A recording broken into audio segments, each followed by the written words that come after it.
कोल्हापूरला आलो. त्यानंतर आमचे एक पवार नावाचा एक आमचा सहकारी मित्र होता, एक उत्कृष्ट पैलवान होता आणि चांगलं संघटन होता. त्यांची कॅन्सरच्या आजाराने निधन झाल्या म्हणून त्या कुटुंबाला भेट द्यायला गेलो. त्यांची सांत्वनपर भेट झाली त्याच परिसरावरती. आणि नंतर आमचा प्रवीण धनवे म्हणून आमचा एक राष्ट्रवादीचा कार्यकर्ता आहे, त्याच्या घरी गेल्यानंतर आम्ही ज्यावेळेस रस्त्याने चाललो त्यावेळेस काही 4-6 लोकांनी मला हात केला. त्यांच्या दारावरून चाललो होतो आम्ही. हात केल्यानंतर शेवट समाजकार्यात काम करणाऱ्या माणसाला कुणी हात केला तर थांबावं लागतं. आम्ही थांबलो.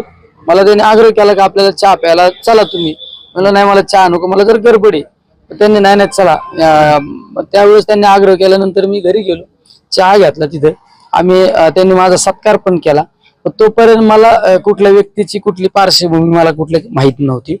मला नंतर 1-2 तासांनी काही मला पुण्यातून काही मित्रांचे फोन आले, तुम्ही ज्या भागामध्ये गेले तर ते काही नियोजित कार्यक्रम होता का? नाही, मी सांगितलं फक्त सांत्वनपर भेट नियोजित होती, बाकी कोणाकडे जाणं हा माझा नियोजित नव्हतं. त्यामुळे मला थोडी पार्श्वभूमी नंतर माहित झाली. त्यामुळे हा जो प्रकार घडला तो एक ऍक्सिडेंट झालेला आहे. त्या व्यक्तीचा माझा कुठला संबंध नाही, काय नाही. म्हणजे ती नकळत ती चूक घडली.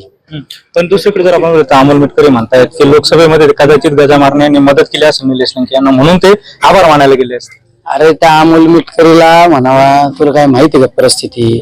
तू जरा परिस्थितीची जाणीव करून घे ना. तुला एखाद्या पक्षाने मीडिया समोर बोलायला ठेवलं, मग काही बोलायचं का? टीका करताना कसे आहेत अजित पवार गट? अरे त्यांना पार्श्वभूमीच माहित नाही ना. आता त्या मला नाही बोलायचं मला कुठल्या गटाबद्दल, तर त्यांना काही पार्श्वभूमी माहित नसते. त्यामुळे त्या गोष्टीवर न बोल